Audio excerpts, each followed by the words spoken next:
left and just behind at the door you came in. The toilets are in the lobby, and I would also ask you to switch off the sound of your phones now, please, as well. I would like to, I have to cue Dave. Dave, are you ready? You okay? Yeah. I would also like to welcome all those joining us in Sligo Library this evening and all those from around the world joining us on Facebook on our live stream. This event will be available on our website at sligolibrary.ie over the coming days. We at Sligo Library, in association with IT Sligo BA in Writing and Literature, are honoured to have poet Sarah Clancy read for us tonight. Alongside Sarah, we have the writer and journalist Bairbre Flood. Jessamine O'Connor will host and facilitate the Q&A. Jessamine is a second-year student of the Writing and Literature course and has a forthcoming collection with Salmon Press. This will be followed by an open mic. This is our final word of 2019, and we look forward to seeing you in the new year for our new schedule. And thank you. Welcome. Thanks. Thanks, Michelle. So Bairbre Flood is going to read first, followed by Sarah Clancy. So a few words just about Bairbre. She is a writer and journalist now living in West Cork. Her story, Feisire to Cross, won first prize in this year's Fish Memoir competition and is in the Fish Anthology. And also her poetry film, Illegal, won second place in this year's Doolin Writers' Weekend video poem competition. She has 2 books of poetry. She has radio documentaries, including The Hungry Road, Life on the Outside, as well as articles and podcasts. So please welcome Bairbre Flood. Thanks, Jessie, and thanks, Una, for inviting us up here today. My God, it's a big crowd. I just give a quick explanation about the story. Feisire means to cross. Well, I don't think it's proper Arabic. It was like a slang term for if somebody crossed from the refugee camp in Calais to England. Like, people would have a party and be like, Feisire, Feisire, and there'd be like all excitement. So I was there for 6 months in 2016 until the camp was evicted. And this is I wrote a book about it, but I'm kind of sitting on the book. So this is part of the book that I kind of got the courage to put out there. And yeah. Sure, I'll just start, will I? Yeah. Feisire. So, it's about 8 pages, if that's okay. I probably won't be, yeah, that's fine. Someone offers to bring us to the beach and Bassam relaxes a little. It's a sunny spring day and we can see all around the bay from the dunes. A Grecian colour scheme of intense blue and white, and a huge ferry boat gliding out to the UK, the floating steps in tears just within eye shot. We talk about our favourite films and the Iranian guys who've just managed to sail the English Channel in a dinghy. When we get back, the lads are getting ready to go and try in the trucks. Ahmed is coughing, so he takes a bottle of suppressant with him. He'd escaped as far as Egypt with his wife and children and then came alone to get to the UK to send for them later. Months and months of trying, stuck in this shadow world. Maybe tonight is the night for him, I said to Bassam as we waved them off. Inshallah, said Bassam. We light the candles in the shelter and Bassam blares out 1980s power ballads on his iPhone. We sing along at the top of our voices.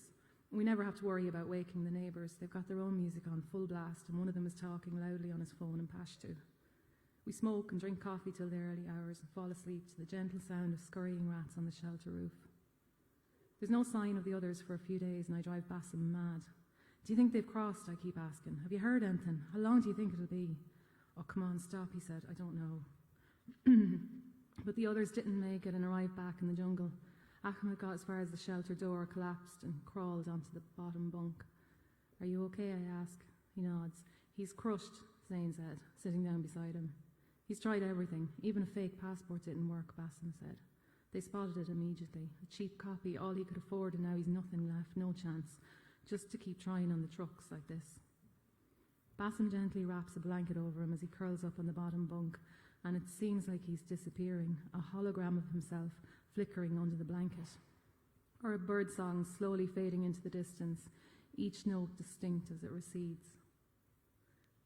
The camp is getting more and more crowded, and a news crew is trying to get people to talk to them. A few Sudanese guys were getting lunch ready and they beckoned me over. Come on, come, eat something. Are you going to do an interview? I said, nodding at the crew setting up. Why should I talk to them? One of them said. Everyone knows what's going on in here. They pulled me up a deck chair and we dipped lumps of stale bread in a huge pot of chili stew. Everyone knows, but nothing changes, he said, looking at me intensely. I'm sick of the journalists and the lawyers and the politicians interviewing us, talking about us, giving us hope that people here in Europe will see that nothing changes for us. We have to keep trying, though, I heard the words ring out of my mouth, don't we?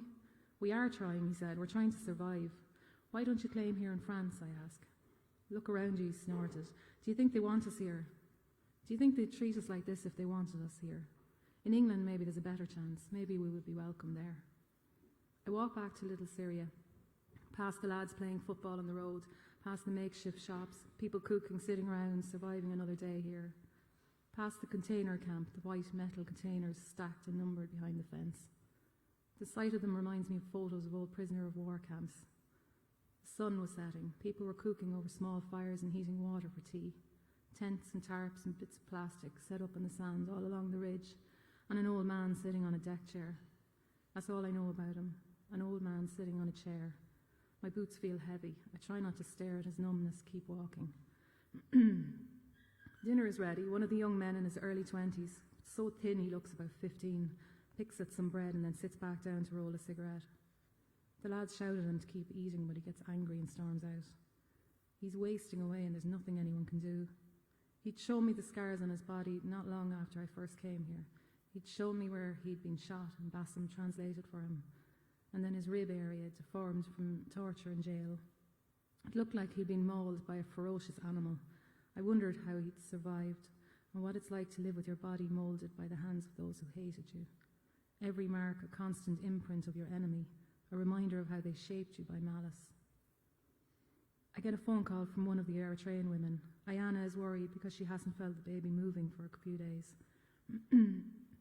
Her boyfriend is worried too, so we organised to get a lift from one of the volunteers out to the hospital.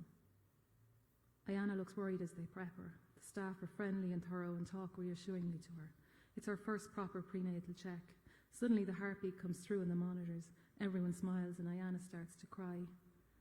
The staff are concerned about her and give her an appointment to come back in a couple of weeks for a checkup. It feels so normal for a couple of hours. And then we get a lift back into the camp. The shrubs and trees of the hospital car park are a long gone mirage. Now we're back to the dust and rats and smoke of the camp. Only a couple of miles and we've fallen into a parallel universe, Europe's shadow. Ayana goes back to her shelter. I go back to Little Syria and curl up on my bed. Are you okay? Bassam is sitting smoking. It's quiet, the lads have gone to try. How can I just leave Ayana here, I ask. He rolls me a cigarette. My chest feels like it's being dragged through broken glass. The black mould on the shelter walls is spreading. I try to ground myself by concentrating on tracing its pattern and listening to Bassam's voice. He says something in Arabic. What does that mean, I ask. A dead man can't carry a dead man, he said. He's still waiting for some word in his application. There's no one to get any answers from. He'd spent the past few hours interpreting for one of the teenagers for Safe Passage, a legal organisation working to get people over to the UK legally. I told him I can't do translation anymore, he said. It's too hard listening to people's stories, the things they've been through. I can't take any more. I know. You don't know, he glowered at me. You don't know what it's like. Fine, I sighed. He handed me a cigarette and rolled another for himself. I'm sorry, he rubbed his eyes. It was hard this evening. I know, I whispered. I don't think I'll ever be okay again. He shook his head and dragged on the cigarette as if it could soothe him. I really think I'm broken. The next day is even hotter. Sitting on the top bunk, the door is open. I can see black plastic peeling from the opposite shelter blowing in the wind. A bin bag is hanging from the pallet fence, dishes piled up beside it. Someone scraping a shovel nearby, maybe clearing a space for another shelter. The camp is getting bigger every day. Or maybe it's just somebody shoveling cigarette butts, trying to keep the place cleaner or for something to do, anything to kill the boredom. Every day waiting in line for food or shoes, waiting for word from a lawyer, waiting for phone calls from family, waiting to hear when the smuggler's ready. Why am I stuck here? What did I do to deserve this life? Ahmed's words echo in my ear, and it isn't hyperbole or self-pity, it's genuine puzzling. As if he could figure that out, he could figure escape out. Bassam heats water in a metal tin on top of the fire and fills the plastic bucket in the shower shelter. The shower shelter has a wash area and a dressing area, plastic on the floor and a tiny seat beside the bucket. I hang my clothes carefully so they don't get wet. I squat in the bucket and pour water over myself with a basin. I think of all the people in the camp who have to queue for an hour to have a 10-minute shower in Salam. I refuse to feel guilty. There's music coming from a tent behind the shelter, someone else having a loud telephone conversation on the other side. We called it Little Syria, but it was its own crazy little world, miles from Syria in every way. The shelters faced into a small square with a few tables and lots of dining room chairs, makeshift wooden benches, deck chairs. The tables had plastic covering that we cleaned regularly, but still the sand blew up on it. The silver thermos was usually full of hot water, topped up from the kettle on the gas ring. Belgian volunteers had brought mint, tomato and other plants, and Bassam had built some shelves for them to grow on. One of the lads was drinking a cup of coffee. "How's it going, ya Mohammed?" "Well, I'm still here," he said. "I wish there was something I could do to help," I said. "What can you do? What can anyone do?" said Mohammed, trying to smile. "I'm a tourist here, pretty useless," I said. He starts telling me about a man coming into the legal shelter earlier that day with a knife. Ahmed threw a coat over the man's arm, holding the knife, and some of the others who were there managed to get him outside. "Jesus, are you okay?" I asked. "Yeah, I might go and stay with a friend in Paris for a few days. Can't take this place anymore." More of the lads came in and we played Connect Four for a few hours, practiced some English, drank more coffee. That evening a big gang of the Sudanese lads came over with djembes. We all crowded around the table outside, singing loudly. Bassam and another one of the Syrians tried to join in with the darbuka, but they didn't know the Sudanese rhythms. We clapped, passed the pouch of tobacco around. The madness eased, and for a while we killed the boredom, the cold, the worry. We bet them all for a little while. Next day, myself and Bassam went into Calais town to get good Wi-Fi so he could update his phone. "I could pass for an Italian," he said, with a raised eyebrow. "I'm not even answering that," I said, grimacing. We put on our clean boots and walked into the town. Bassam helped an old woman get out of her car. She looked startled at first, then smiled at him. Could have been anyone. No one seemed to be passing any remarks on us. We went into the family pub so he could use the free Wi-Fi. And I went to the toilet, proper toilet, pure luxury. We have a coffee and walk around back to the bus stop. "I don't blame the people here in France," said Bassam. "Look what the refugees have done here. If I had a house here, I'd be angry. The French people don't know who we are. Of course they're scared. The street is busy. People are hurrying home from work. Calais isn't a wealthy town by French standard, and the people look fairly worn, each in their own orbit. And we're nothing here," he nods at the people passing us. "To them, we're just these little bits of damage." Later, much later, when I could read the news again, I'd see a photo in the paper of a man sitting in the gap between a lorry head and its trailer. He made it look as if it had been specially designed for him to sit there. His legs balanced perfectly, his arm outstretched onto the silver pipe in front of him, the metal curving above his head. He'd carved himself into the spot, and now, like some kind of astronaut, waited perfectly still for liftoff. The day of the big fight, I had a huge suitcase of kids' books and colouring pencils and stuff that someone had collected for me to bring over to the women's and children's bus. Bassam carried it most of the way because the wheels wouldn't work on the sand and the rocky bits. There was a funny atmosphere in the camp. We dropped the case to the bus, and as we were walking back, everyone was telling us to hurry up. They were gathering sticks and iron bars and rocks and urging, "Go, quick." Just as we got back to Little Syria, an unmerciful roaring began. I looked over where we'd just come from, and a crisscross of rocks were flying through the sky.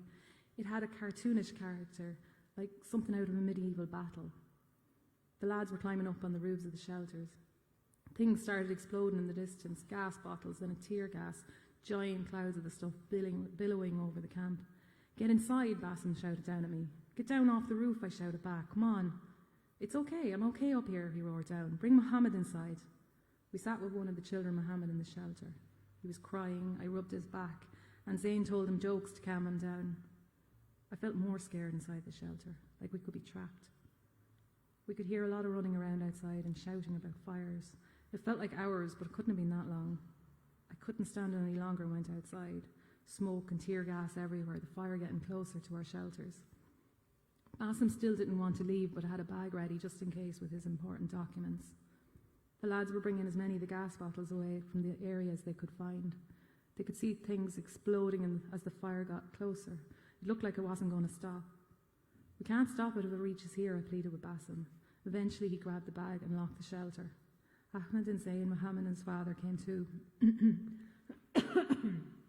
Sorry. We went up to the Welcome Cafe, and the owner gave us sweet green tea and cigarettes. A riot cop looked in at one stage. He seemed nervous. He walked up the main street with a contingent of riot squad, and they turned back. From what I heard later on the other side of the camp, they just went as far as the container camp and fired tear gas into the main camp. Ayanna would tell me later she saw people with white sheets laid over them on the ground, blood everywhere. People said at least 9 Sudanese were killed, but the hospital reported no deaths. After about an hour, someone came into Welcome Cafe and said the fires were going out, so we tentatively went back down the street. The screaming and shouting had stopped, but it looked like hundreds of shelters had burnt down. There were rumours the army was on the way in. We sat in Little Syria and worried about our friends in the other areas. I couldn't get through to Ayanna on the phone. Later, I'd read in the news a reported 40 injuries, 33 migrants, 5 aid workers, 2 police officers, and that hundreds of police, firefighters, medics responded to the scene. No deaths were reported in the news. We went to sleep that night to the whisper of helicopters overhead, half expecting to wake with a soldier at the shelter door. I'd all my important stuff in one small bag just in case we had to leave quickly. Bassem had already packed away the photos of his daughters. Over and back, all night the helicopters flowed, protecting us for something. What was it? Whispering. I could never figure it out. They whispered over the burnt-out shelters, the new fence they were building, the container camp, the blown-apart lives struggling to start again. What was it? There's no answer, no one to tell the horror, no one to answer anything. And of course, that night, the army didn't come in, and things went on as normal in the shadow world at the heart of Europe. Thank you. Thank you.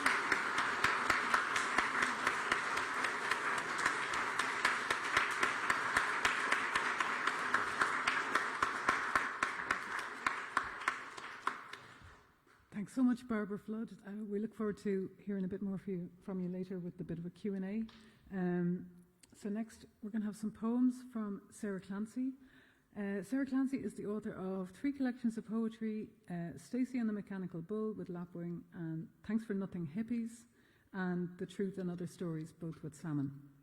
She also released a CD with poet Elaine Feeney called Cinderella Backwards, and she has won the Cuirt Grand Slam Championship. She's been a runner-up in the All-Ireland Grand Slam. She's been named the People's Poet by Bogman's Canon and the Poet Laureate for the Lingo Festival in 2016. Her work is widely anthologized and published in translation in Mexico, Slovenia, Poland, Italy, Spain, as well as the US, UK, Canada, and in English. And her new collection is Somewhere.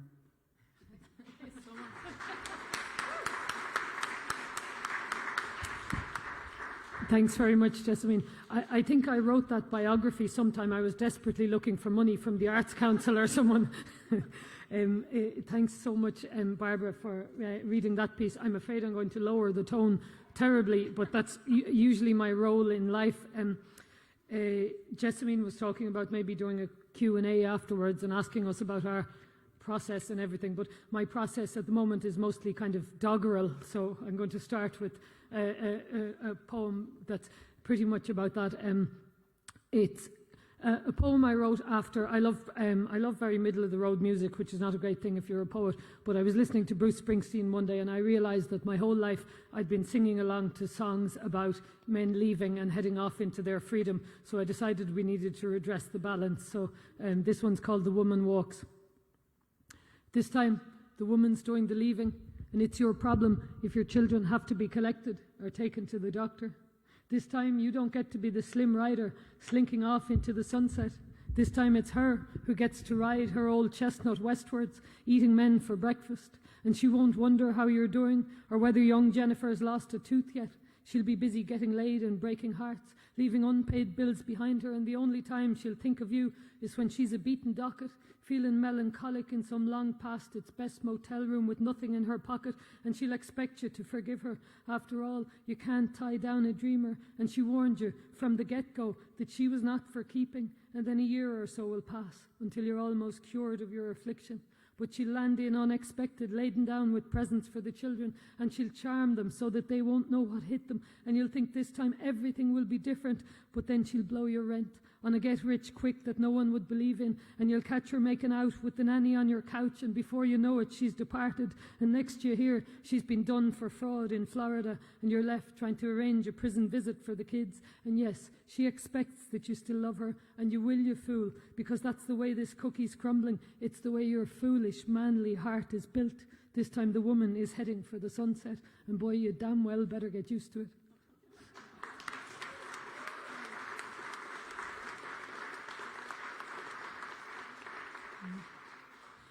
I've been threatening to write another book of poetry for years, and the result is I've gathered up all these poems. So I have all these pages going around with me, and on occasions I'm terrified that one will actually be my shopping list, and I'll be standing here with like Tampax and milk written on the back of it.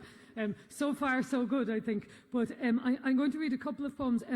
These, believe it or not, are 3 poems about the environment, which is it's something that's extremely difficult to write about, but it's probably one of the most pressing things. So the first one is a kind of childhood memory of being of being part of the, I suppose, at a certain time in your life, you feel that you're part of the world, and then as you're an adult, you kind of feel separate to it, like you've all this busy stuff going on. So this is a poem about being left behind on a beach by my parents, who loved me very much when I was a child. It's called Calf. Drag seaweed stalk tall as I along the beach. Plunge gulls swoop an angry caw. Wave boom fills up ears and mouth. Further I, and no one calls. Beneath breath, salt-ripe death smell pulls to water's edge. Wet black rocks and thick strong air. Almost sweet, almost wretch. Dead calf lies there stuck. Goosebumps eye at no fur shine skin. Skin creep at black tongue fat. At half-moon teeth, at upper lip pulled back. Milk-fed eye, bare toes curled in. Stand to feed my eyes on death. Far distance, someone's mother calls for some child. Doors slam, engines burr, and I left there. Poke calf with foot, then braver touch, hand palm to slime flank, eye knees down in sand and no one calls, face down close, breathe deep, sweet. Lost calf and I, empty summer evening beach, I would stay till our bones bleach.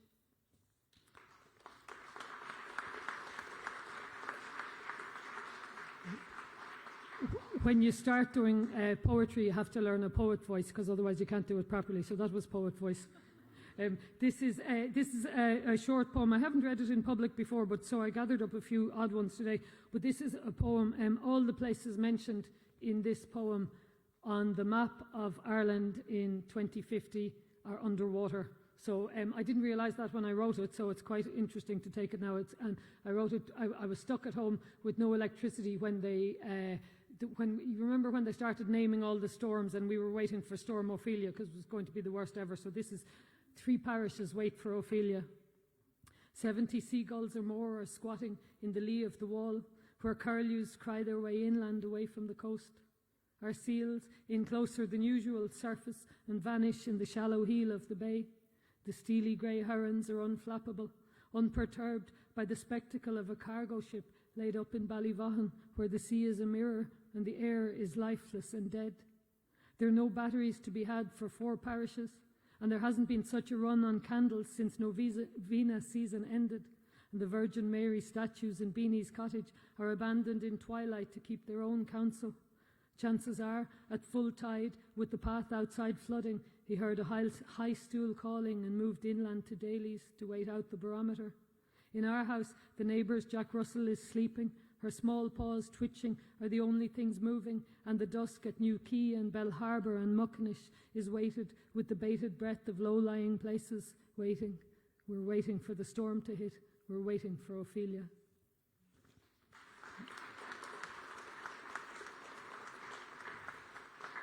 If you want me to stop, someone has to yawn loudly. That's usually my cue.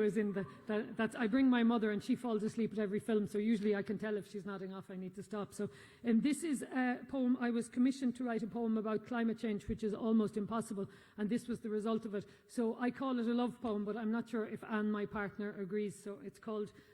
Does everyone know what a prepper is? It's like someone preparing for the apocalypse. So this is Prepper Annie and the Anthropocene. Annie thinks my habit of having several daily showers might have to be the first casualty of the coming era. And worse, She suggested that we might have to make our own deodorant or get used to body odour and pass no remarks on it. It's only natural, Anne says. I was wondering how we'd get our hands on coffee and if we should stockpile it already, but Anne thinks if we had it, some other addict might pick up its aroma and come craving across the lowlands intending to do us harm. And all things being equal, neither of us has much skill in hand-to-hand combat, so it might have to be cold turkey on the coffee for us, Anne says. Anne thinks we'd be as well off as far from others as is possible. People really can't be trusted. And Anne said when I asked her that the chances of us buying discount fruit in Tesco's or getting home deliveries would be slim to none at best.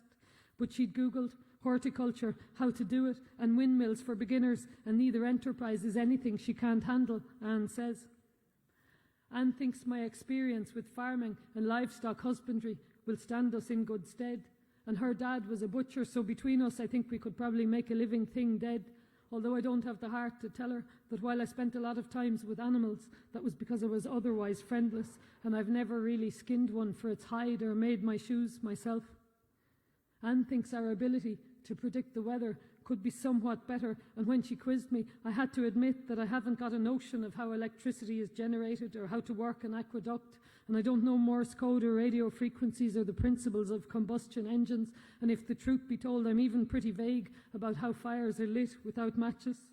And all the time she's getting sorted here, I'm feeling less and less able for the Anthropocene and what it might mean. But I have to tell you that I saw her yesterday collecting bits of sheep's wool from fence posts and making little ropes with it. And this morning from our bedroom window, she's lassoed 7 seagulls and is outside this minute teaching them to fish for us. So I'd have to say that together we're ready for the Anthropocene, whatever it might bring, unless Annie ever realises how useless I am and leaves me here to fend for myself.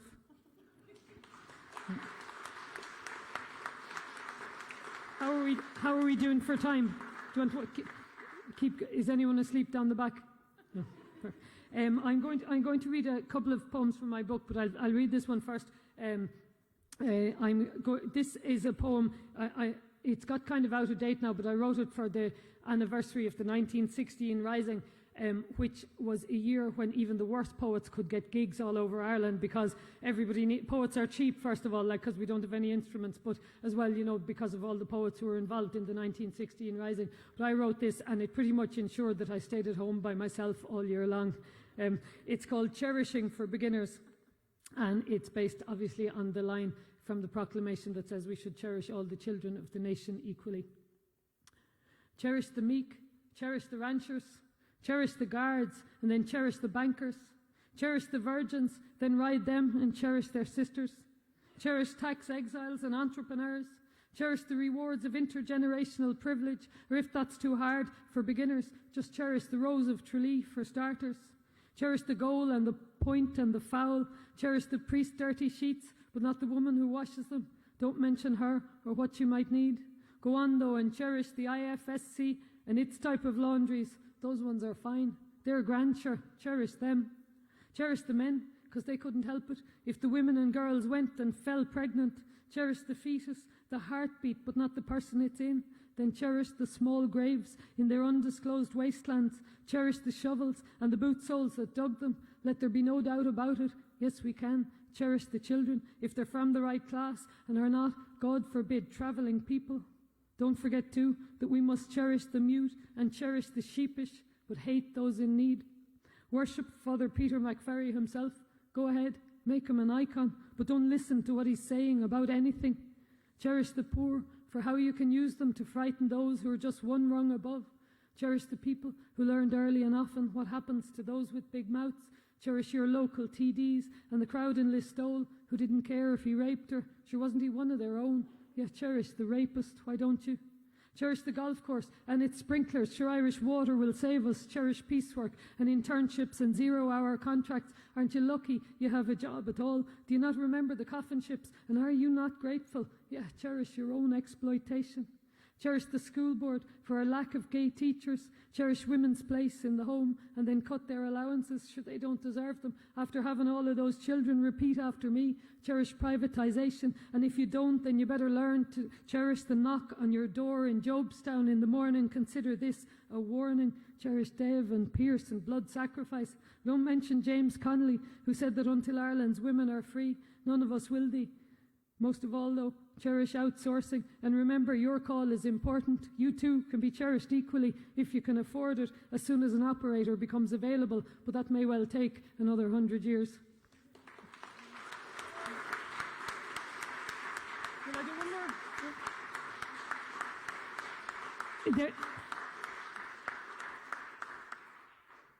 They're telling me to read another one, but lucky I've loads.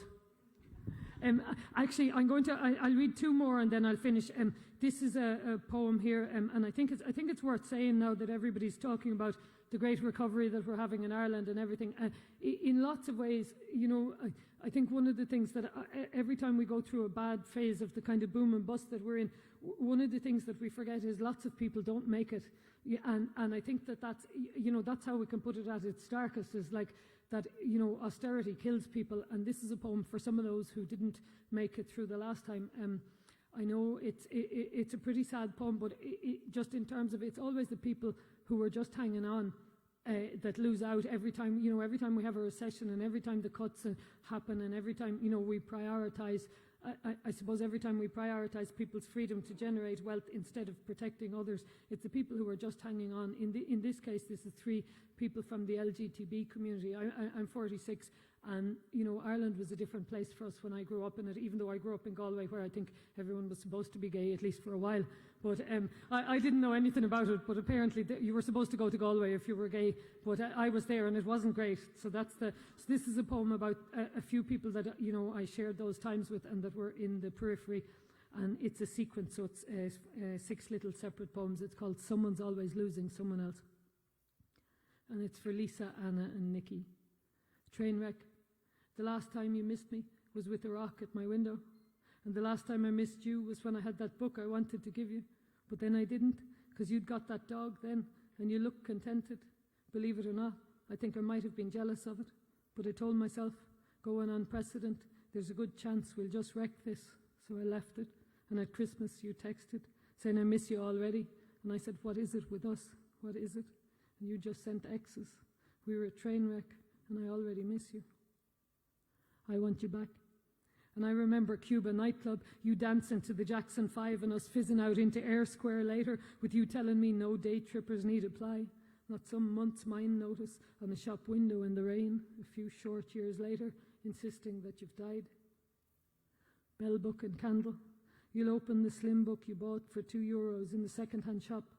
Sartre, what else?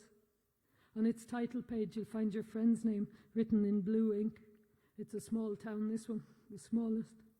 You'll flick through it to the page where she's got the words anguish, abandonment and despair underlined in red, and you'll find you've nothing left to say. Meanwhile, you'll stop in front of the pharmacy thinking of tranquilizers, but knowing the nerve endings that are holding you up would give way in a clock tick if you gave them the slightest excuse. You won't let them. That's vital. You'll go in, though, and sit in the photo booth. You'll feed coins to it and take what it offers. 4 little squares with your face on them. Proof of some kind or another. Proof your own flesh couldn't give you. Lost souls and popcorn. And I'll see boys who look like you and me on screen in stolen afternoon cinema trips where everyone's an orphan, where everyone's cast out and timeless. And though I know at the outset there's no future in it, I'll sit through it mouth open and let my popcorn fall unnoticed, even though I know who did it and who didn't. I'll watch the credits till they're finished. I'll watch the credits till they're finished. Me, I'll watch the credits till they're finished. And that's for Lisa, Anna and Nikki. Do one and then finish.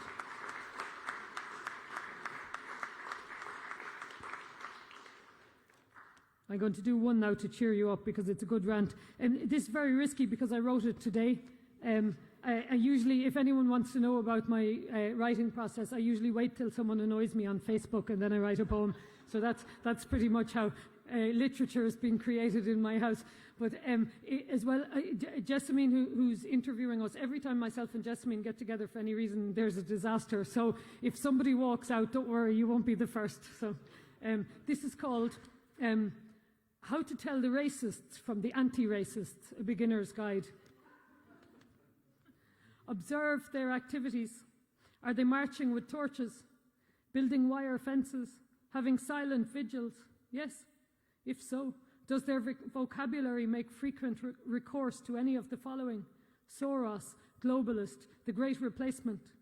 Do they invoke our dead patriots at every possible occasion because the dead can't contradict them? Do they have their own homeless in their pocket who they take out every time a migrant is mentioned? Are they praising Noel Grealish because he spews it like it is, it being racism? Are they in favour of those politicians who don't frequent their workplace for longer than it takes to claim expenses and whinge about remittances, but are by no means spongers? Do they often say economic migrants when not referring to their 7 cousins, their older sister in the USA who've overstayed their J1 visa by 100 years between them? Do they never mean Brits, white Americans, Australians, or those polite Canadians when they talk about migration? Were they big fans of Peter Casey? And do they say they can understand why someone might burn a house rather than let a traveller family live in it? Do they have very handy access to matches? And do they love the smell of petrol or know anyone who might do? Have they ever burned a politician's car? Do they march at night with torches? Are they saying we stand for human rights and always have done, except that no campaigner anywhere has ever actually heard of them? Have they burned any politicians' cars? Have they tried and failed to set fire to any place where there might on some future date be migrants, not the white ones? Have they ever condemned this? Have they voted to let humans drown in the Mediterranean? Yes, this is actually an indication, no matter how electable the protagonists are, deciding to let black people drown is never an anti-racist action. Are they obsessed with ISIS and protecting their women from predators or more eligible, better-looking newcomers? Do they think that John Waters has a point and that Pat the Baker going all halal on them is a sign of the depths we've plummeted? Can they not say anything these days because of the frequent patrols of the Soros-funded globalist Great Replacement PC Brigade, which is active in all districts? Do they say a good bit all the same in a number of outlets about how they have been silenced? Do they often mention mosques that have nothing to do with them? Do they put their snouts into Middle Eastern butcher shops looking for pork long past breakfast time when they aren't even hungry? Yes, well, those are definitely racists. Cue solicitor's letter from Gemma O'Doherty. Go ahead and fucking sue me. I haven't got a rasher. And at least I don't consort with fascists. Apologies for the rhyming. I couldn't help it. Do they say there are no-go areas in Sweden, a place they've never visited? Do they ever mention Soros? Did I mention Soros? Does Leo's brown skin bother them more than his Thatcherite lack of empathy? Once again, do they not march at night with torches? This is important. Are they free speech advocates who want a reasonable discussion about migration? And have they burned any politicians' cars trying to start that conversation? Have they vandalised the mosque in Galway? Have they ever condemned this? Do they march at night with torches? And the clearest way of discerning if you're dealing with racism is to ascertain whether the people you mentioned who've risen in valiant opposition to direct provision centres have or haven't ever mounted a 24-hour vigil for anything that happened outside their village. They haven't. Oh, how very surprising. I'm afraid the diagnosis is a bad dose of racism, and I hope we find the cure for it as soon as is humanly possible. Thanks very much.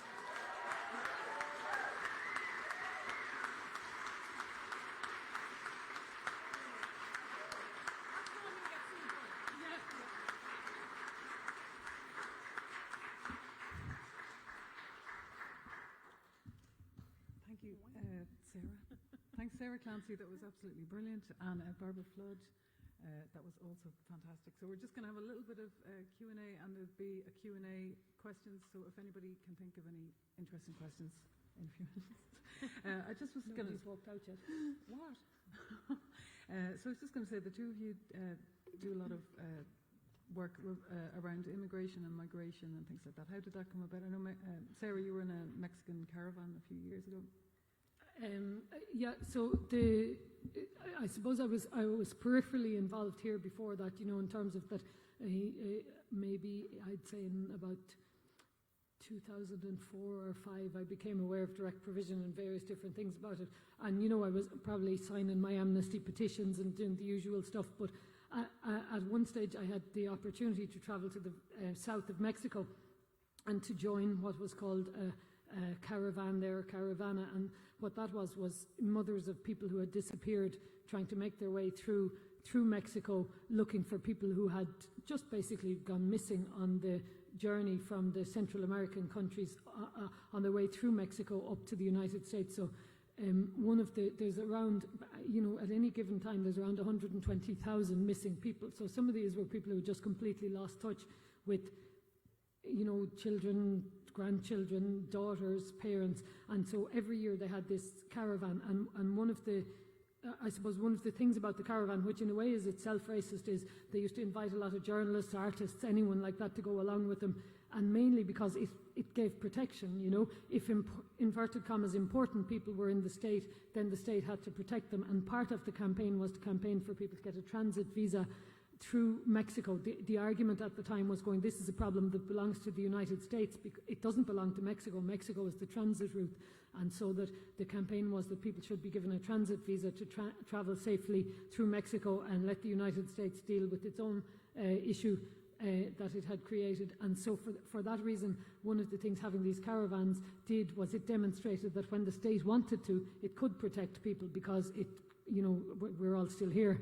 I think that's probably the size of it. So, a lot of things really came home to me at that stage because, there was me adventuring, right? There off, in theory feeling like I was doing something good, but actually adventuring freely in a place where people of the same ethnic group, the same language, quite often the same indigenous people, just from the other side of the border weren't, had to hide, and I could swan around wherever I wanted. And it really brought home to me the kind of completely artificial nature of what was happening there at the border, and also the unearned right that I had to access all areas versus the extreme circumstances that people had to deal with on the same day in the same place. And I think, it's one of the things that Barbara's piece was reminding me of, that to a certain extent, if we have the good fortune of, being, things change quickly, but if we have the good fortune of being born somewhere here in one of the Western wealthy countries, and that those we keep those privileges even in our most desperate situations. So I definitely wasn't experiencing the same thing as the people that I was travelling with, because I could go home at any time. Someone would have come to get me if I was in trouble. So, and I think that nature, that I could never fully experience what the other person was doing, and that I would never have to, and that also that there was no real difference between us.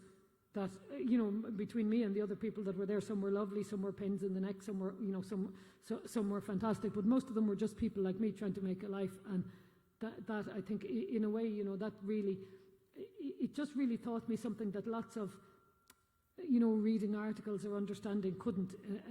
And I think it had a big effect on me, and it actually made me not believe in borders. Like, I don't believe an artificial border is more important. I don't believe we should be letting people drown in the Mediterranean. I absolutely don't believe it. And I think that, given climate change and that, there's no moral case for trying to prevent people accessing safety. There's none, whatever people dress it up as. And Barbara, in your I told her I told her I give long answers. Oh yeah. I'll just be like, yeah, no. Yeah. Well, Barbara, would you tell us about your radio? You do radio documentaries, and you didn't say The Hungry Road and Life on the Outside. Would you tell us a bit about that? The Hungry Road was interviewing people in Calais. That's how. So I initially went over to Calais as part of this convoy. There was about, I'd say, 50 of us, like doctors and builders and like really useful people, and then a couple of people like me who had no real help in the warehouse or do some other stuff. And then I went back. I got funding from the Mary Aptley Journalism Fund. I went back in March and did the documentary with people. Very kind of, I don't know, like I was kind of trying to keep, I didn't narrate it because I wanted to try and have as many people talking, but obviously it was me choosing who was speaking, and I'm a little bit, even with this, like I'm taking their stories and I'm obviously communicating them to you, but they would tell their stories completely differently. But we just can't really have people over from Galway giving talks here, so I suppose I just have to do it. But yeah, so that's up on SoundCloud, I think. And Life on the Outside? Life on the Outside was 3 women who've been in direct vision in Cork. I think that came out about 2 years ago, so I'd met some of them through Kinsale Road Accommodation Centre. Had a big protest I can't remember, some year ago, 2014 was it? Yeah. And that's how I met Lucky and Elsie, a good few people through that. And yeah, they're basically just telling their stories. Again, it's me editing it, so it's not like I have control over what they're saying, but I think I try to put people's stories up, with the radio documentaries, try and get people to just talk in their own words and try and have as little editing or as little narration as possible. I don't know if it works or if it doesn't, but it's 3 of those women's stories. Your podcasts, if anyone wants to look them up, they're really good. The short talks. There's actually a load of short talks podcasts, so I didn't Google it obviously before I made it. But it's usually it just kind of happened like that. It was just, I noticed I'm interviewing there was a protest in the other direct vision centre in Clonakilty, and I interviewed someone there. And then it just usually has a migration, asylum seeker. It's just our human rights kind of theme. They're just the people that I'm interested in talking to. And I don't think they get enough airtime. Just their stories. We take their stories and we write about them, but they need to just have access to the airwaves and to the papers. And I mean, it's kind of starting now. I did actually bring these. Can I give a quick plug? Sarah's in this. You should have read that one as well, but it doesn't matter. Correspondences, all the money's going to Mass. You can order it online. And then this one's quite good as well, Writing Home. So it's different writers in Sarah, you want to plug the Do you want to? Yeah. Correspondences. Edited by Jess Traynor and Stephen Ray. For the ones down the back. It's excellent, yeah. And that one. I'll do the role at their Collect bit. Writing Home, migrant writers Sarah in Ireland. And Sarah, you wanted to plug the Massey journal as well. And this one is a journal produced by the Movement of Asylum Seekers in Ireland themselves. So it's a mixture of writing from people who work in migrant solidarity and people in direct provision or who have left direct provision in Ireland. And it's very stylishly laid out and designed by Kate O'Shea, an artist, and her colleague, and is for sale for the princely sum of €10, with all money going to the Movement of Asylum Seekers. I see Donald O'Kelly down there, and I know he's in it. I can't think of anyone else on the top of my head, but Donald's definitely in it. It's good, and it's great to see things like that. It's interesting that they've all just come out in the last couple of months, and more of it. I'm doing a radio course as well with some people down in Cork and other friends, so it's going to happen. We need more journalists who are from different backgrounds as well, and we need to just kind of start training people up. Okay, we're going to throw it open to some questions in a minute, but I should just, in case nobody else asks you, Sarah, would you just tell us a little bit about your brilliant protest recently against the Vice President Mike Pence was visiting Ireland, and Sarah became famous cross-Atlantic.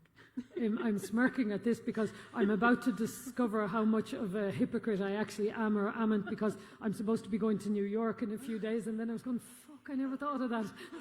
But anyway, so we'll see how I actually take that bit down off the internet so the CIA don't see it. Don't warn them. Myself and a colleague of mine from work, Sarah Ferrigan, decided that we were going to protest Mike Pence. I can't suffer Mike Pence. I dislike him even more than I dislike Trump, to be honest, because I think Mike Pence is a zealot. I don't think Trump believes anything, to be honest. But and I was just going. He was coming down to Clare, where I'm based, and he was going out to Doonbeg, and all this kind of Irishism was going on. And I was at work, and I was going, nothing is happening, and I was going, okay, well, I'm going. So we made a couple of signs. We made a couple of very Father Ted look-like signs. And one of the things that happened, we were the only 2 people protesting, and for some reason we looked like the state of the nation. So, there's all these guards trying to stop myself and Sarah Ferrigan, and we just had our 2. I was carrying the 2 signs myself at one stage because I had no one to hold the other one. But it just ended up, it really just ended up in a total farce, right? And they were saying things to me like, you can't have your protest here now, and I was going, why not? Like, and they were saying, because someone might get offended. And I was hoping, it said no falcha for fascists, one of them said, and the other one said queers against Pence, you know. And so they couldn't figure out, and so it was just, you know when you're just stuck, and I was going, but sure, how would that offend people? And they were going, well, the guards, and I was going, I don't know, no, and they were going, no, you have to move down here, and they were going, we've built a pen for you to protest in down here, and I was going, I'm actually protesting against cages, like, so we're having this absolute ridiculousness, but there was one photographer there, and he caught all these priceless photos, and like, I mean, it was. I could just say, I mean, there's an organisation called Shannon Watch which have been protesting the US military use of Shannon day in, day out, and this day tripper goes down for 15 minutes, right, and ends up on CNN and on Newsweek and everything, you know, after, like, I know they were probably horrified. They were saying, go on, Sarah, like, but it just whatever it was about the image was like lonely gay poet protests Pence, you know, or something. So you'll find it in the internet, but we'll see whether it really is the land of the free speech when I try and get there the next day. So it was honestly the most publicised half an hour of my life, I think, to be honest. I know it's supposed to be more serious, but it was farce. From start to finish, it was farce, the whole lot of it. Okay. So if anyone will have a few questions, Ollie. Yeah. Oh, yeah, sure. Sarah, you were talking about your poet voice. Yeah. Can you tell us more about that and how you feel about performing live? Okay. I was kind of joking about the poet voice, and I was, but just in terms of there is, for some reason, there is, like, it's changing completely, and as the people that do poetry are changing and everything like that. But there was a certain time when you had to intone in a way that every word you said was of the utmost importance, and you know, it was like, as the poetry readings were like mass. You know, you could kind of lose the will to live before you left. You know. And one of the things that happened, performance poetry started to change that up a little bit. You know, even all sorts of things like the internet and everything. Just people had more access, and also people expected something a little bit higher. People expect to be entertained a little bit more. Now that does mean that, you know, sometimes the quieter poem now gets lost in the melee, or, you know, and there's nothing wrong with them. But I think removing the stuffiness from poetry has probably been a very good thing, and like, you know, for me certainly, you know, a lot of the time when I was young, I think, you know, when I was reading poetry and when I was being taught poetry, I didn't really think it had anything to do with me. You know, as in, there was no entrance door for me to go in, and I think some of the changes that have happened recently have opened up doors for all sorts of people to go in, and, you know, just because they might go in, say, a poetry performance or a slam poetry door, it doesn't mean they'll stay there. You know, once people get interested in words and literature, they could do anything with it, you know. And I think that it's kind of, in a way, it's, I mean, although some of it is awful, counting some of my own, it is a democratization to a certain extent. You know, we have, to a certain extent, we've seized the means of publication, if you pardon the pun. But, and I think the second part of that question was about performing in public, was it? I vary about that. Sometimes, you know, it kind of depends on if you know, it depends on if I have time. At the moment, I haven't much time, so I don't feel like I'm doing justice. So I'm just kind of standing with the page and that. But, you know, previously, it certainly taught me not so much to write, I'd say, but it taught me how to be myself in public, which is funny because you're performing in a way a persona, but it actually kind of taught me to stand in public and say things that were important to me. Even while I was faking it to begin with, eventually I was able to do it not faking it. So I think it was pretty valuable from that point of view. Does that answer it? Kind of, thanks. Any more questions? Hi. It was mentioned briefly, but I was just wondering about, like, do you ever struggle with feeling like you're talking over, maybe because you're both quite politically and opinion-based with your poetry, do you ever struggle with talking, like, over the groups of people you're ever talking about, or, like, do you know how to balance that maybe within your work? Yeah, I mean, it's always a danger, isn't it? I mean, I think that's why I'm sitting on the book so long as well. I'm kind of going, maybe a refugee will write something the same, but then I suppose, it is your story too. It's valid, and sometimes it's just easier if you have a privilege and you have a voice, and it's just easier for you to do it. Plus, I did find like a lot of people who cross or whatever, they just work in like 15-hour fucking days and are just struggling just to fucking put food on the table and survive, especially in England. Like, it's like, don't really time to sit down and write poetry and shit. Do you know what I mean? Like, it's kind of a luxury.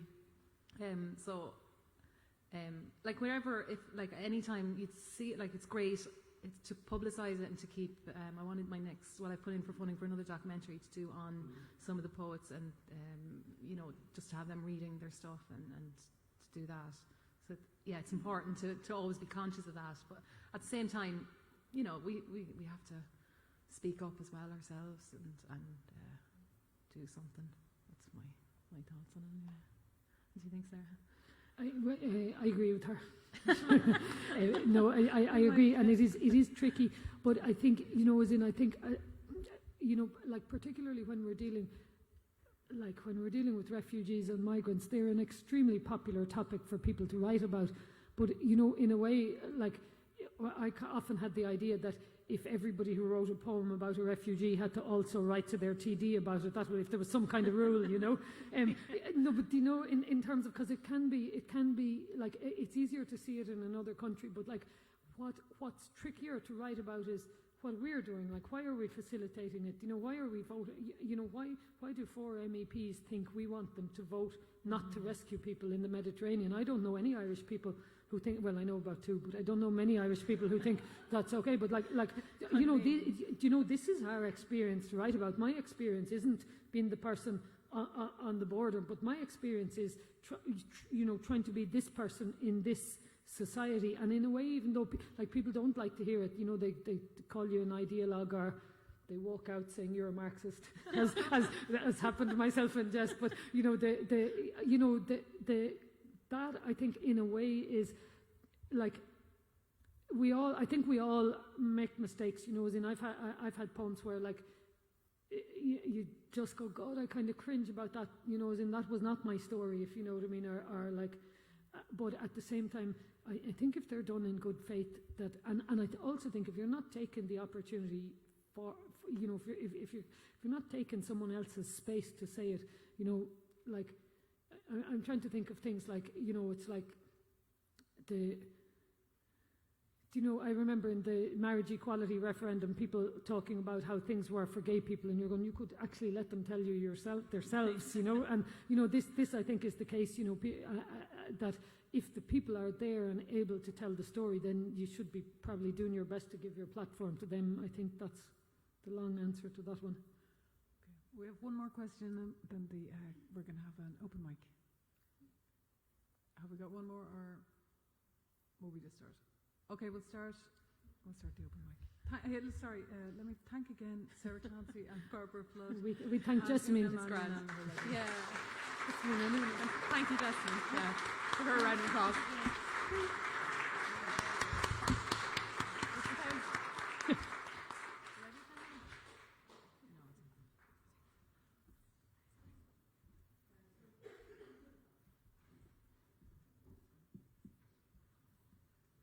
Okay, so the first person at the open mic is Carol Wilson.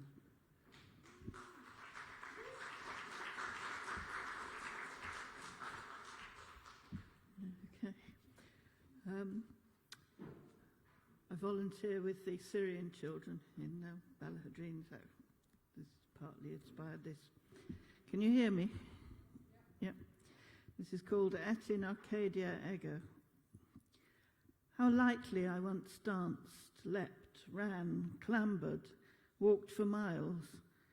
How lightly, too, I took the ability to do so. Weightless it seemed, but weighted now. My shapely legs now shaped like tree trunks.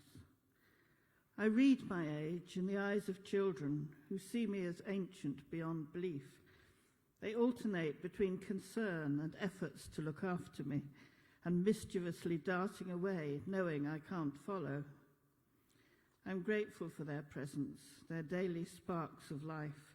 Keep my cinders alight, a modest flame burning, staving off the descent to dust and ashes. And this one is called Dangerous Dreaming. Be dangerous and dream in this shithole. And when you dream, dream big, dream radical, dream sans frontières. Some decry dreamers as if they were feckless, ineffective, unworldly. They underestimate the potential of dreams. Dreams are powerful. Dreams are strong. Dreams are the first step to liberation, to a new world of possibilities. Dreams are essential, like breathing. If you forget to dream, you might as well be dead. Dreams are a way of staying alive, even in a shithole. Dreams keep you in touch with yourself, the way you want to be. So dream on, especially in a shithole, until reality catches up with your dreams. Dream on, dangerously. Thank you.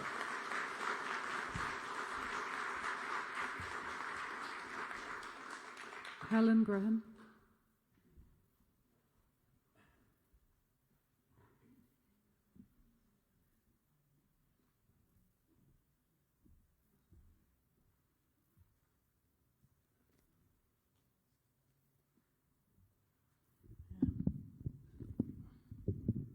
Thanks.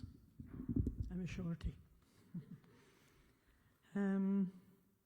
Irish people in England would have experienced a lot of racism, as I did myself when I lived over there.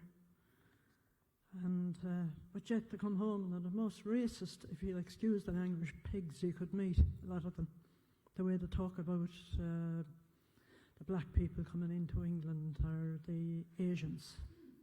You know, it's just unbelievable. Anyway, this is Johnny's return. Johnny's return. Johnny did his time across, got the start from Joe the horse, navvied with the best of them, Leitrim, Scots, Roscommon men, had the crack and learned the ropes from the old dog for the hard road, bent and spent, an alien, broke, skins who never made it home. Oh, it's a great life, Scan, it's a bloody great life, it's a great life. If you don't weaken, if you don't weaken. Johnny boy was young and sharp, frigged at piss-ups, nags, the cards, frigged the greyhound, frigged the shark looking for an easy mark, frigged this Cricklewood its pubs, frigged the gafferman the sub, frigged this cold and lonely room, stretching Sunday's empty noon. Damn the missing home, the grub, damn his father, damn his guff, damn the shamrock, damn the harp, all that patriotic lark. Damn them bitches from his town, here to nail a good man down. Worse than whores, they take far more from a man, his breath, his soul. Johnny, he was no half-cut, he'd go far and he'd make good. He'd dig stars, let them dig muck, he'd return a wealthy buck. He'd have lorries, he'd have plant, beggar borrow, he had plans. He'd wear out the navvy boot, be somebody, be a suit. Johnny saw his dream come true, him 3 mates, they formed a crew. Bought fine dwellings, pubs, a club. Johnny found a girl to love. Took her home to Castlerea, mighty proud of his showpiece. Parked her up in a big house, paraded her in style with clout. Paraded, parked her, then was gone, off again across the pond. Couldn't settle, couldn't stay, 40 years too long away. 40 running from that world, from old sores and scores, from words said and meant back then, but now, who can tell? They're in the ground. Oh, it's a great life, Scan, it's a bloody great life. It's a great life if you don't weaken, if you don't weaken. Johnny trusted none in truth but the boys in his crew, like himself not fond of booze, like too many Irish fools, like his father Frank MacD, half a life lost on a spree, half mad in sobriety, nagged himself with could-have-beens. Oh, it's a great life, Scan, it's a bloody great life, it's a great life if you don't weaken. Johnny borrowed, Johnny bought for the crew, and Johnny lost. 40 years he broke his balls, John Other took the fall. Got screwed by the bank, his mates, by accountants on the take, by the gaffers, navvies too, claiming more than was their due.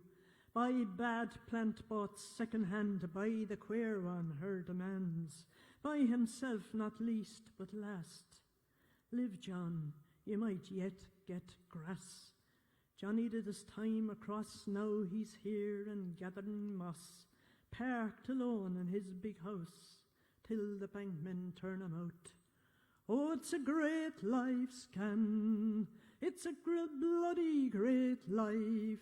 It's a great life if you don't weaken, if you don't weaken, if you don't weaken. Thank you.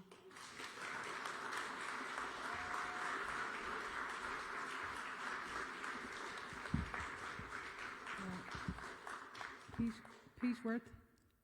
Pete Worth.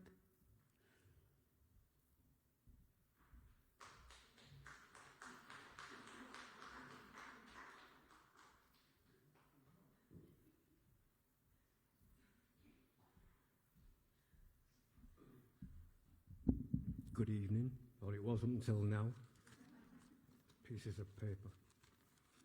Right, this wee poem concerns an incident that led to a series of riots that led to a movement called Black Lives Matter. Michael Brown, white police shot an unarmed black youth down on the street in Ferguson town. Michael Brown, you lay there uncovered, 5 hours on the ground. The cops did nothing but put a cordon round the bloody corpse of Michael Brown. Michael Brown, just another black kid gunned down. Just the usual day-to-day if you're black or poor in the US of A. America, land of liberty and opportunity. From the ashes of democracy, rise your towering hypocrisies. America, money, power and guns. Your freedom flag is stained and shamed with the blood of Michael Brown. With the blood of Michael Brown. Good marriage.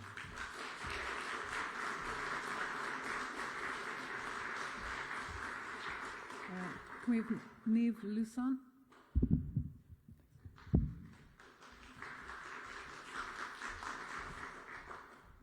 So we're doing a project in college, and I have decided to do some poems about the 7 heavenly virtues, and so this is temperance. Batshit crazy, bitch, sit down and shut up. Please do not resist as your own flesh pins you against your brain's back door. Your veins are your handcuffs. The stains of your fuck-ups are all over the white marble living room floor. You are chewed up and spit out, replaced with a mouth so sickeningly sweetly smiling, sharpened teeth rip the fine feast of insults and arguments you swallowed just so they would reserve you a seat. They mean well, or they're just mean. Regardless, you will make them feel better for thinking you a lesser animal than them. This food chain is just that. Before I devour their rottenness, I will say grace to a God that doesn't exist, a God that will grant me my just desserts. And for dessert, the grand finale, a boardroom of men ready to sell me a soldier Barbie. She will fight for this land, or whatever the man with the brown envelope hand asks her to fight for. As long as it's not her right to her body that looks oh so sexy in that military gear. And until she bears a child, she shall bear these arms with grace. With such a lovely pageant smile, who could ever tell she wants to punch you in the face?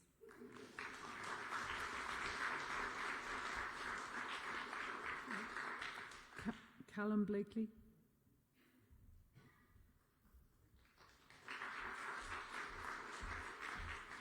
Hello.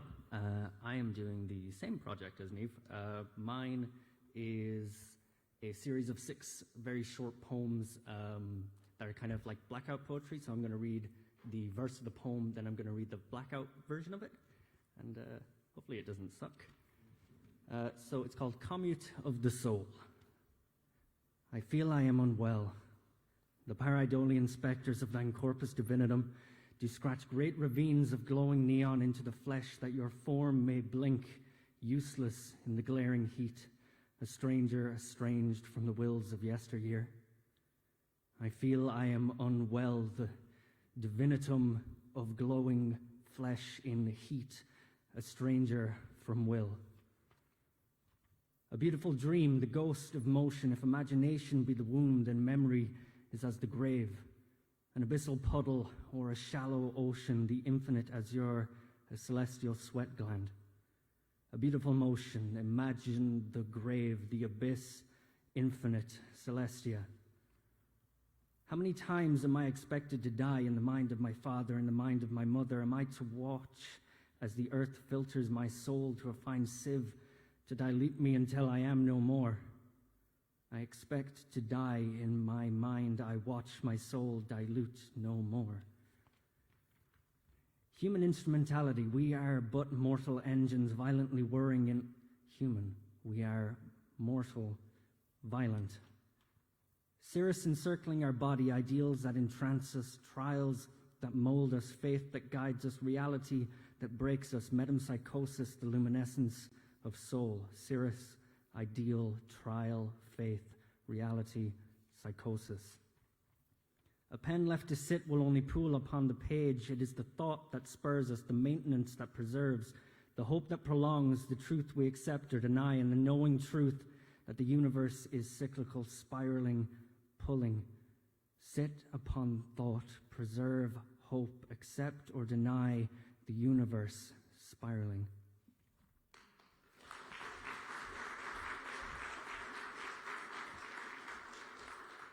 Patrick Pugh.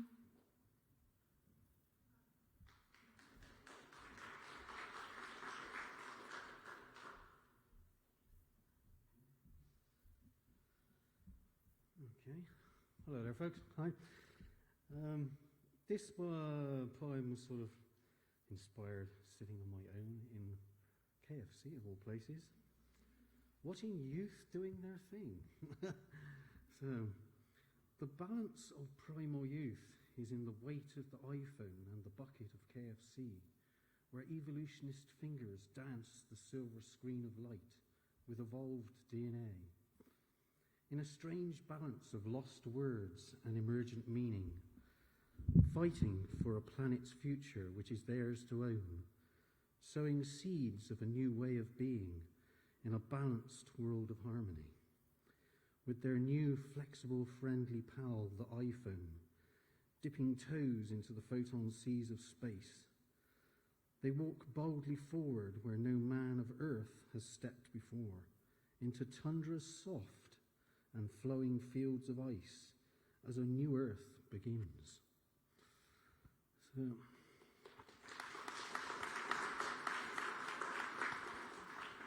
this one arrived this morning with my cup of coffee. It's quite sort of off the beaten track a bit.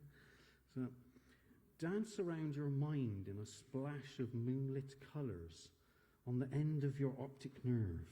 Create your own reality in an anthropological stream of language, in a garden fountain of dictionaries.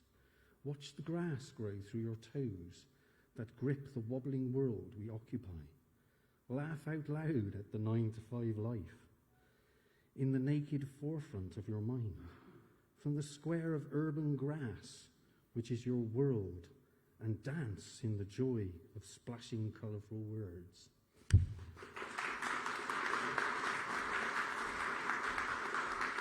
Maria Hamill.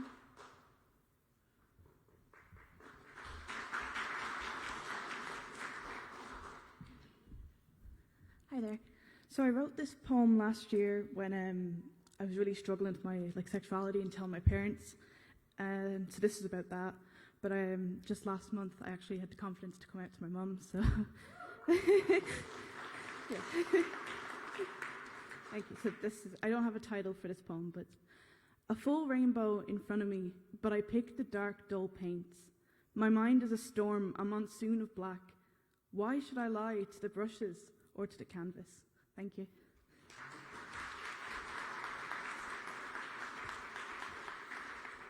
George Nelson.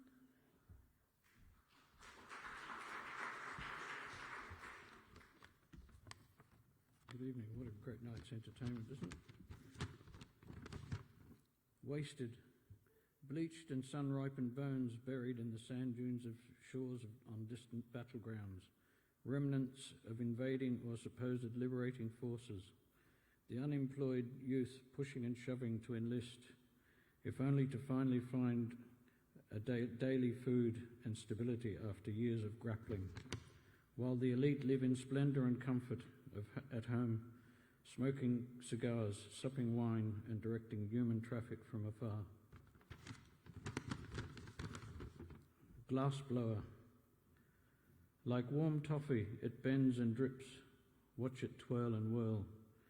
With a deft hand, it moulds a shape, romantically intertwined, and slowly hardens as a reminder of the joy of love and the brittle fragility of a lasting bond.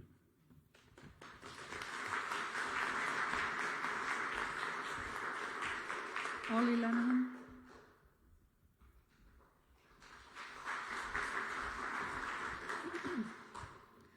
Men at night, observations. There are no working streetlights under the overhanging trees between the college and the town. I guess it's student night then, because the women are wearing heels and the men move in hollering groups of 8. I can't see where the manholes are in the dark, so I can't avoid them. I don't think I'm a target for the men. My androgyny makes me invisible. Longer hair and a shorter dress, and it would be a different story for me. Not dangerous, not quiet, they say it's not a big deal. But what is danger? Are the yells and hoots dangerous? They don't feel safe when the streetlights aren't working. Drunk people seem very, very strange when you have been sober for 3 weeks and 6 days. 2 minutes from home, a man laughs and calls out, "Hi," to me. I look stupid inside my big yellow coat. I don't know him. I shrink down. I would like to be invisible again under my shorn head. I flinch and he sees the fear, snorts, "Sorry," not a sincere apology. I don't think it's just paranoia. It's not friendliness. It's mockery. For what? I am walking home in my raincoat. For what? Home is empty. You have put yourself out with the bin bags and glass jars. I sleep in stasis and silence.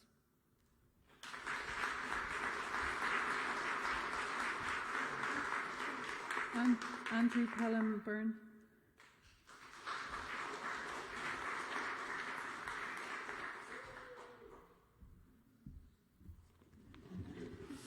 Evening. For anyone who doesn't know, the forget-me-not is the emblem of Alzheimer's Island, and it is also the symbol for the genocide in Armenia. Forget-me-nots. There is a starburst of them growing under the apple tree you gave us, Marion blue with bright yellow irises, nodding in the summer shade. They store memories, year after year, the secrets you might have whispered in a rabbit's ear. I pick a posy, place them in a vase, set them on the table and hold your hand. Tears fill your eyes. You talk of the genocide in Armenia, as if it were only yesterday. I hoped that you'd remember me. You try, but I know you can't. Thank you.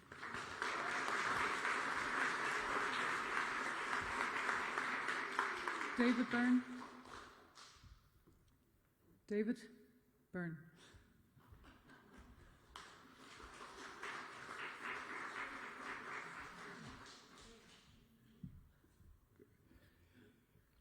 This is called Revel, Rebel.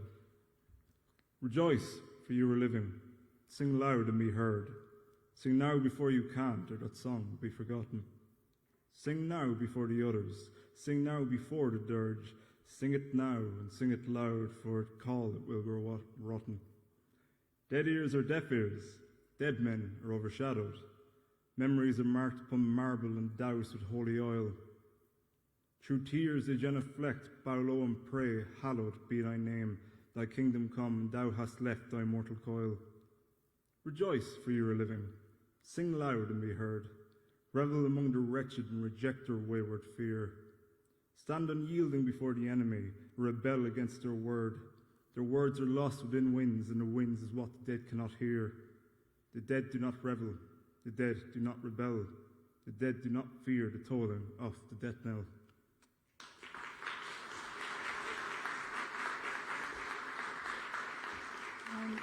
There's two left. Ian Doherty.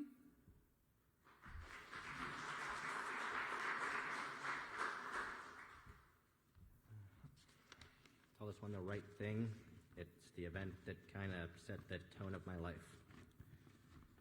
I am laying in my bed. It's 8 in the evening, I think, because it's dark outside. I've been in my room for a few hours since I got home from school. My mother was in the living room when we entered, but she did not greet us and we did not approach. The house smelled of liquor, so we knew to go straight to our room. I suppose it's good that she did not pick us up. That has happened before. Not fun. How old should you be when you wonder if you'll die for the first time?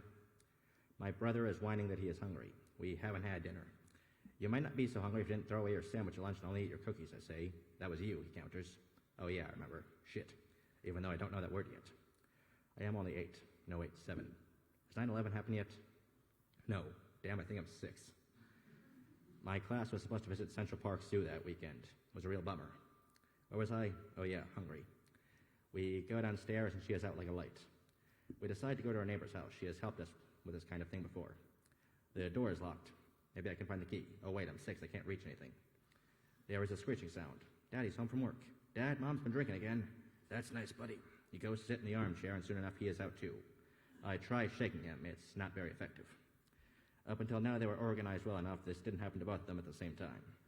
Where's my sister? She should be like 12 now, so probably getting high somewhere. I don't know.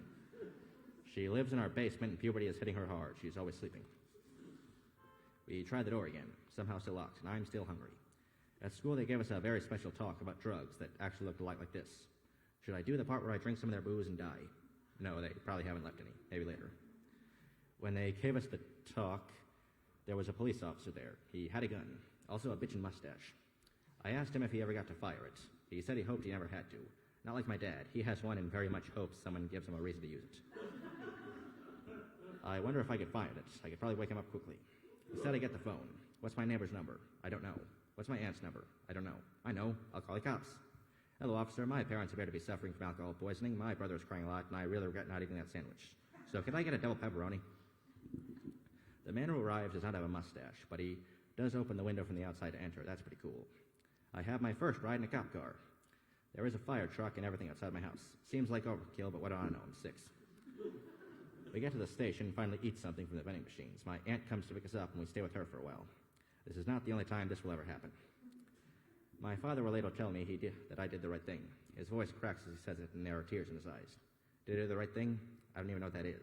I'm 6, and I was scared. Nothing's right about any of this. This was not the first time my mother passed out, but up until this point, I didn't know my father had the same problem. He did away from home, you see. She did it at home, sometimes in the mornings as well as at night. I thought, just had to work all the time. So it was nothing weird that I could go whole weekdays without actually seeing him. Eventually, I wouldn't see him for a long time. They split and she took to Ireland, land of the perpetually shit-faced. We would stay with our same aunt once or twice more. Women cannot really hold her liquor. It has been almost 20 years since that night. The last time I saw my dad was several years ago, after the funeral of his own father. We could go to a bar together this time. It was going well until it wasn't. The last night before he went back, he got very full of something strong, and so some other things had to come out. Things I already knew were there, but didn't want to know about. I decided not to go out that night. My sister had been back to see him a few times and knew what the score was. He was just locked in his ways. Mom has been good for a long time, but still has the occasional, perhaps biannual episode. At least now I know to eat that damn sandwich when you have it and know how to make your own. Be prepared to make them for others. That's the closest to the right thing I got.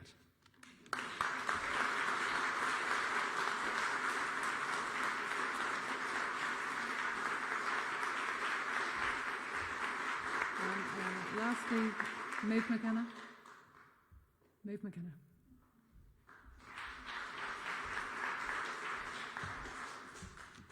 Hello. It's been a great night. Well done. This poem is called Fertile.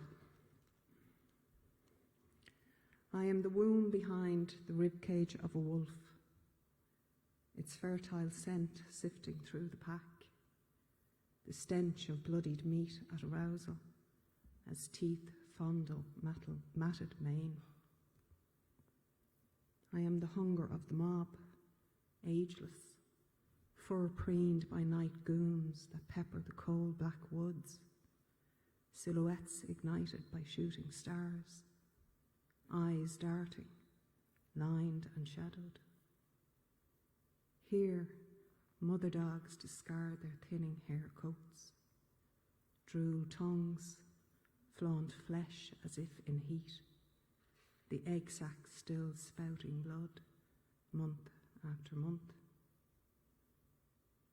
I am the future breed, hunted by the past, bludgeoned by barren paths, a death fog languishing on my breath, and on the river floor, a cub limp beneath stones in a plastic shopping bag. Thank you.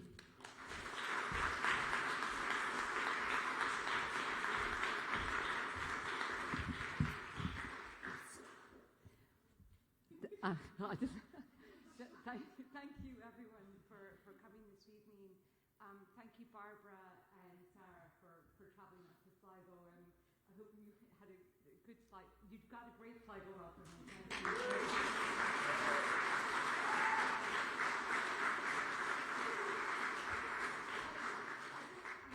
Every month, the library hosts this event. And can I thank Michelle Brennan, the librarian at the